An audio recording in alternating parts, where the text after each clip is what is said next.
출애굽기 3장 7절부터 12절까지입니다. 구약 성경 85쪽입니다. 이 기록된 계시의 말씀을 살아계신 하나님의 음성으로 들으시기 바랍니다. 모두 경건한 마음으로 일어나서 이 말씀을 받겠습니다.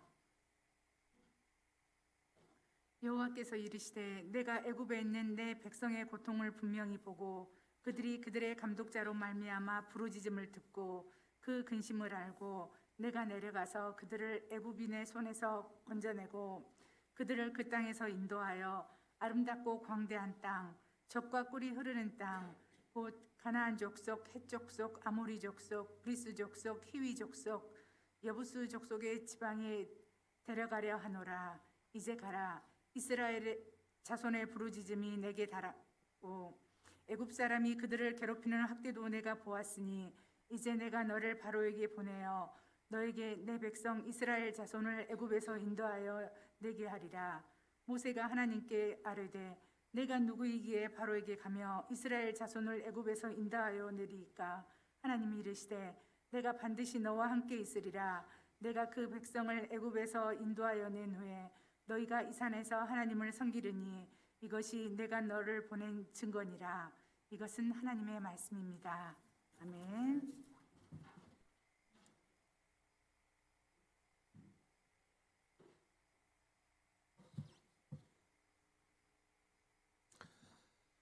(20세기) 철학의 주류는 실존주의입니다. 실존은 존재에 대한 탐구입니다. 철학은 소크라테스의 너 자신을 알라는 명제에서부터 출발합니다. 철학은 인간이 어떤 존재인지 탐구해 왔습니다. 그러나 종교를 배제하고 사유합니다. 신을 끌어들이면 학문이 안 된다고 여깁니다. 하지만 창조주를 제쳐놓고 인간의 존재를 밝힐 수 없습니다. 결국 철학은 인간의 존재에 대해 여전히 답을 내놓지 못하고 있습니다. 두 차례 세계대전을 겪으면서 인간은 불안하고 위험한 존재였습니다. 고통, 타락, 전쟁, 질병, 죽음, 천재지변 이런 것들은 인간이 어찌할 수 없는 한계에 부딪힌 존재를 깨닫게 하지요. 그래서 실존주의 철학은 인간은 불안한 존재다. 인간은 소외된 존재이다. 인간은 죽음에 이르는 병에 걸렸다. 심지어 신은 죽었다고 했습니다. 실존주의는 종교나 신을 끌어들이지 않고 어떻게 하든지 인간이 어떤 존재인지를 밝혀보려고 했습니다. 하지만 아무리 토론하고 사유해도 인간이 어떻게 존재하고 실존하는지 답할 수 없었습니다. 본문은 인간이 어떻게 실존하는지 정확히 보여줍니다. 본문은 모세가 80세의 호렙산에서 하나님을 만나는 장면입니다. 11절에 모세가 하나님께 내가 누구냐고 묻습니다. 모세가 하나님께 아뢰되 내가 누구이기에 바로에게 가며 이스라엘 자손을 애굽에서 인도하여 내리이까? 모세는 이제까지 존재에 대해 혼돈 가운데 빠져 있었습니다. 히브리인으로 태어났지만 애굽의 왕자로 컸습니다. 출생의 비밀을 갖고 있었습니다.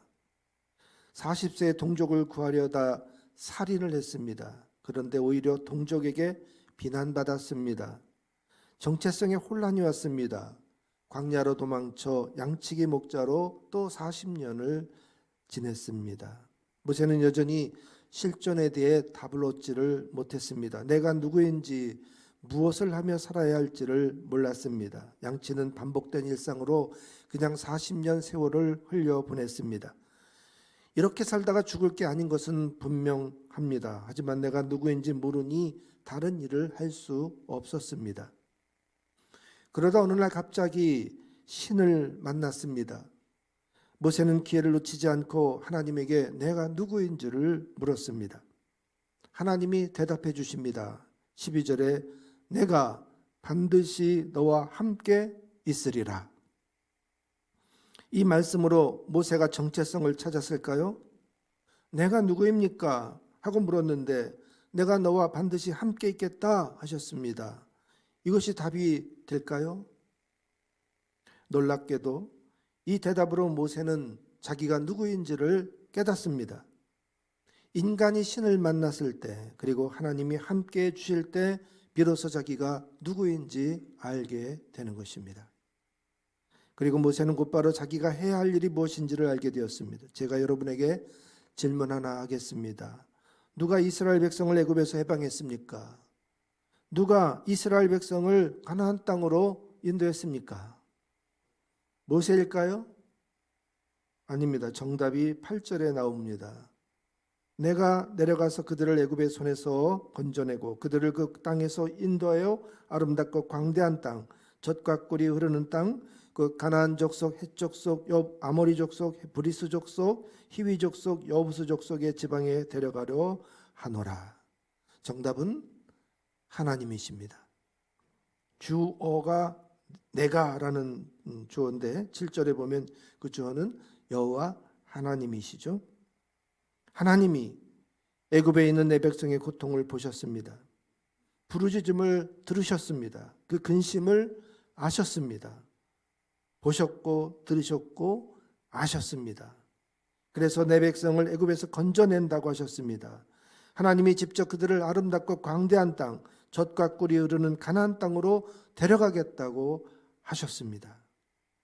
그런데 하나님은 오래도록 기다리십니다. 이스라엘 백성들의 고통과 부르짖음을 듣고 보고 알았으면서도 움직이지 않으셨습니다. 그것은 하나님은 모세가 준비되기를 기다렸던 것이죠. 드디어 그때가 되었습니다. 하나님은 모세를 떨기나무 불꽃으로 그를 부르셨습니다. 불이 붙었지만 떨기나무가 사라지지 않았습니다.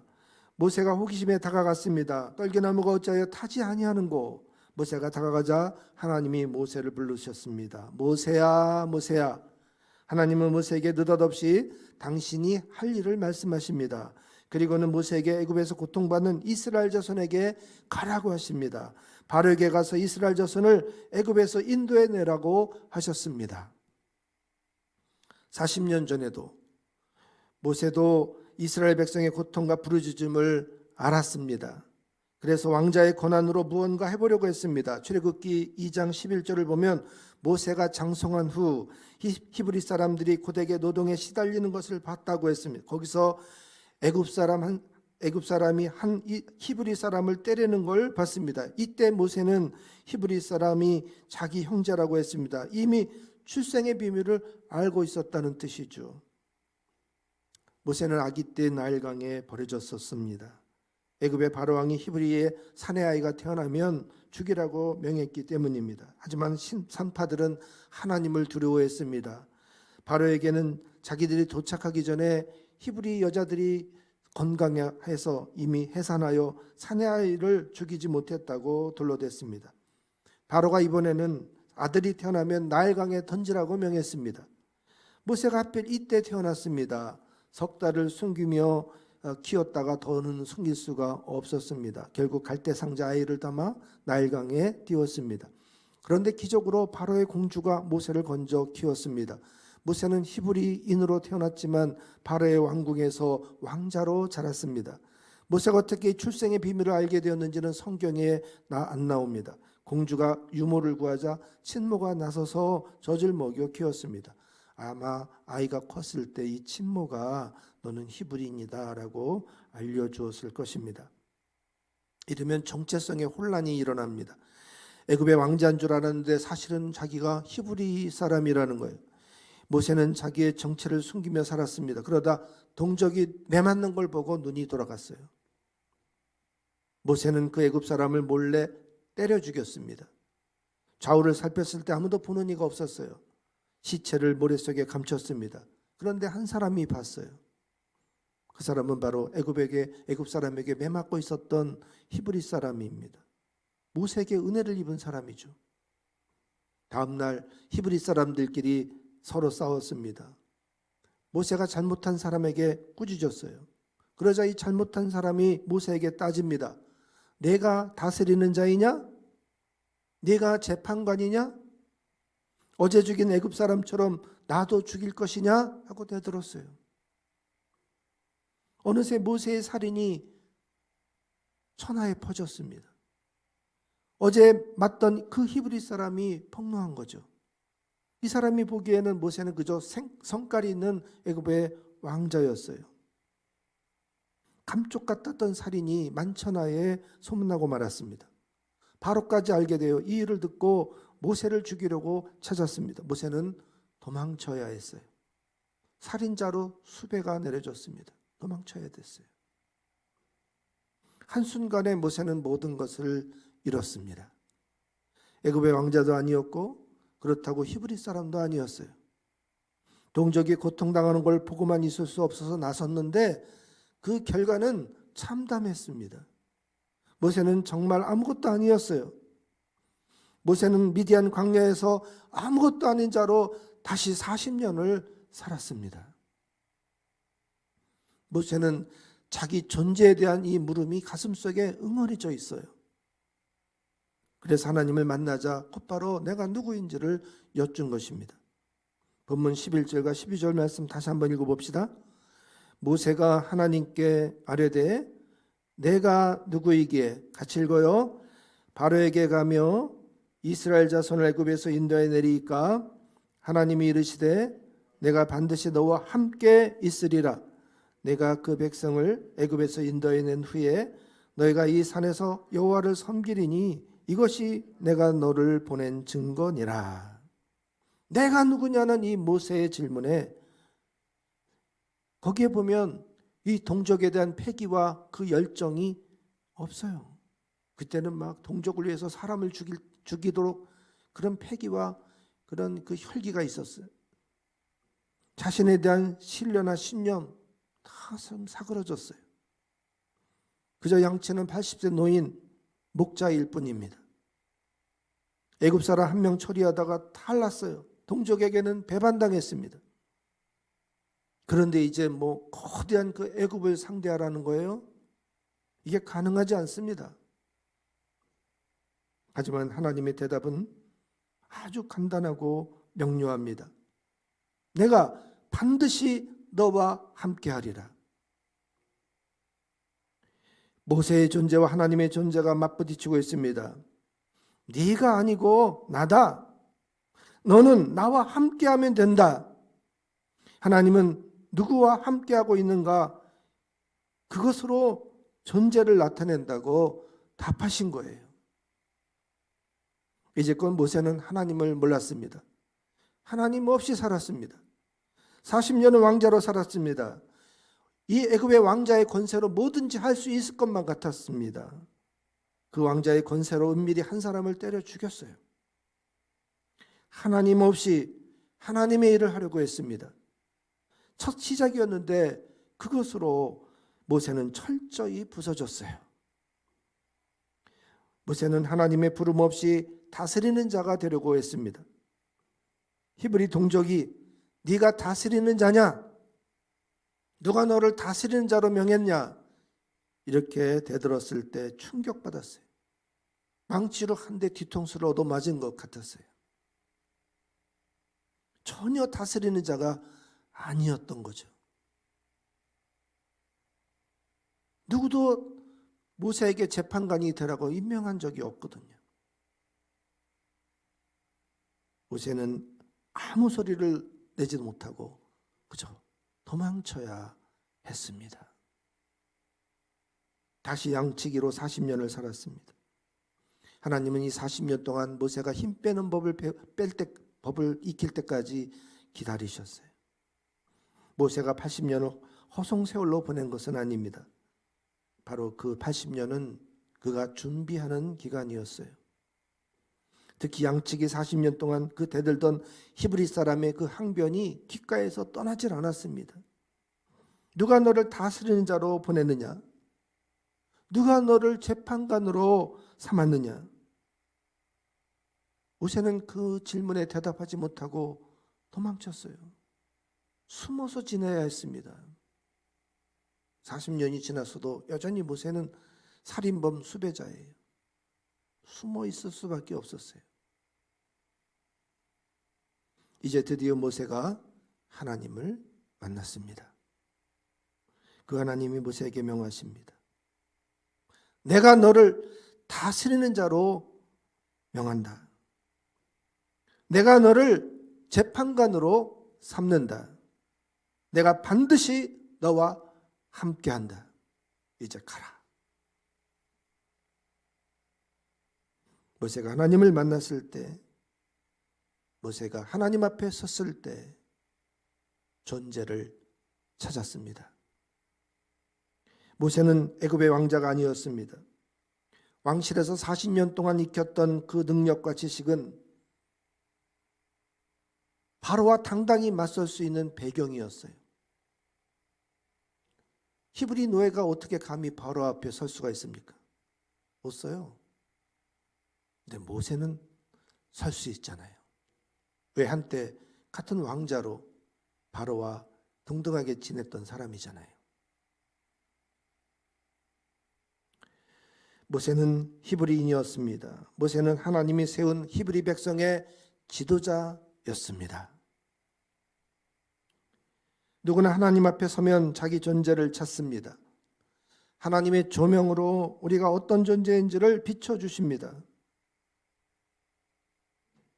저도 제 실존을 찾았을 때를 기억해 보면 제가 기도원에서 기도하고 웅크리고 엎드려 있는데 하나님의 조명으로 저를 비춰주셨어요. 하나님이 제 앞에 나타나셨어요.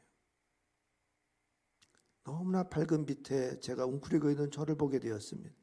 얼마나 시커멓고 더러운 존재인지를 그때 저를 보게 됐어요. 저도 그때까지는 이렇게 내가 더러운 죄인인지 몰랐었어요. 하나님이 저를 비춰줬을 때 저는 1시간 넘도록 통곡하고 울었습니다. 이렇게 더러운 줄 모르고 살았던 게 너무나 죄송하고 너무나 하나님 앞에 죄스러웠기 때문에 통곡하고 회개하고 울었어요. 하나님 앞에 설 때 하나님의 그 영광의 조명으로 우리를 비춰주셔요. 그때 자신을 발견하게 되는 것입니다. 내가 어떤 존재로 살아가야 될지를 알려주십니다. 하나님 앞에서 그것은 사명을 받는 것이죠.